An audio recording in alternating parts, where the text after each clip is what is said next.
दोस्तों,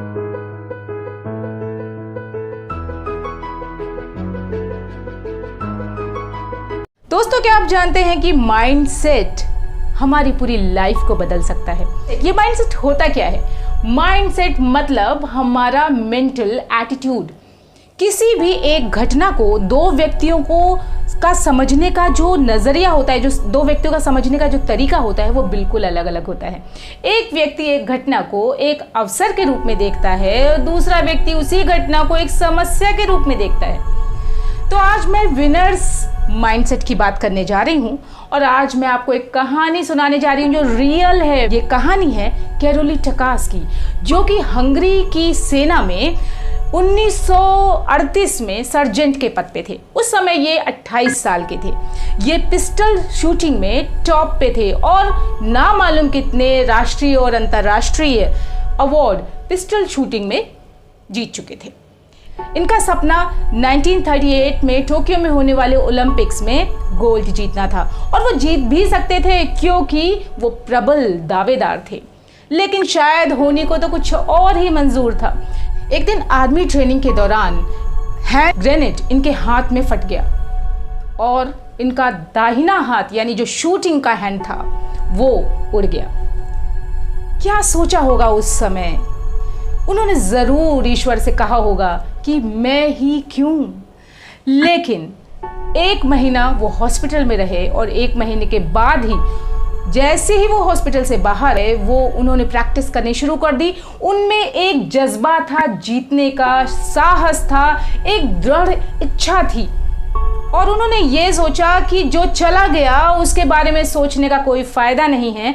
ध्यान देना शुरू किया अपने बाएं हाथ पे, प्रैक्टिस करनी शुरू की। लेकिन इस दौरान पूरे 1 साल तक वो दुनिया से दूर रहे, कटे रहे, क्योंकि वो अपने सपनों के बारे में शायद किसी को नहीं जानने देना चाहते थे, क्योंकि वो जानते थे कि ये बहुत बड़ा सपना था और अगर लोगों को पता चलेगा तो लोग उनका मजाक बनाएंगे। वो प्रैक्टिस करते रहे और 1 साल बाद हंगरी में राष्ट्रीय पिस्टल शूटिंग प्रतियोगिता थी, तो वो आए। उनके साथ ही देखकर उन्हें बहुत खुश हुए। उन्होंने कहा, भाई आप तो बहुत साहसी हैं, और उनको बहुत बधाई दी कि भाई आप वापस आ गए हैं। ये जानकर आश्चर्यचकित रह गए कि जब टकास ने कहा कि मैं आपका मैच देखने नहीं आया हूँ, मैं इसमें आपसे compete करने आया हूँ। आप बिलीव करेंगे इस बात पर कि उन्होंने उसमें गोल्ड जीता, वो चैंपियनशिप उन्होंने जीती। इसके बाद वो प्रैक्टिस करते रहे और 1948 में जब लंदन में ओलंपिक्स हुए तो उन्होंने हंगरी को रिप्रेजेंट किया। और मुझे बताने की ज़रूरत नहीं है कि उन्होंने बाएं हाथ से ही पिस्टल शूटिंग करते हुए गोल्ड जीता। क्या होता है विनर्स का माइंडसेट? ये बात समझ में आती है कि अगर एक बार सोच लिया कि मुझे ये करना है तो फिर करना है। अगर एक बार ये चाह लिया कि दुनिया की कोई भी ताकत मुझे आगे बढ़ने से रोक नहीं सकती, तो फिर बस बढ़ चले कदम आगे की ओर। तो मैं आपको यहाँ पे ये बताने की कोशिश कर रही हूँ कि विनर्स माइंडसेट रखिए।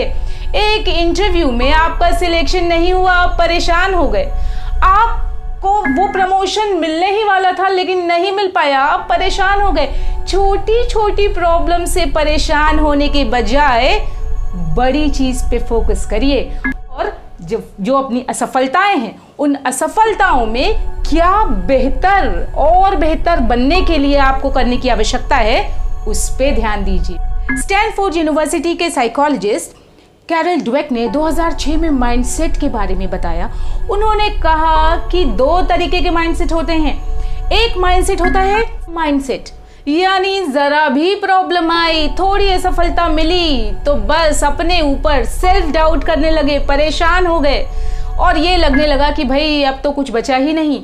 वहीं दूसरी ओर जो दूसरे माइंडसेट के लोग हैं वो ग्रोथ माइंडसेट वाले होते हैं, जो कि असफलता में भी ये देखते हैं कि क्या कमी रह गई और असफलता उनको बहुत ज़्यादा आगे बढ़ने के लिए प्रेरित करती है। तो बस मैं 2 लाइन आपको बोलूँगी, failure doesn't mean a disaster, failure means you have more learning chapters. तो विनर्स का माइंडसेट रखिए, ऐसे लोगों से कुछ सबक लीजिए लाइफ में अपार संभावनाएं हैं। अगर एक जगह असफलता मिलती है या किसी भी वजह से आपको लगता है कि आप बेहतर नहीं कर पाए, तो दूसरी बार आपको मौका ज़रूर मिलेगा अगर आप चाहेंगे। अपना माइंडसेट विनर माइंडसेट रखिए, अपना ध्यान रखिए, मेरे चैनल को सब्सक्राइब करिए और खुश रहिए, क्योंकि ये ज़िंदगी ज़बरदस्त है। नमस्कार।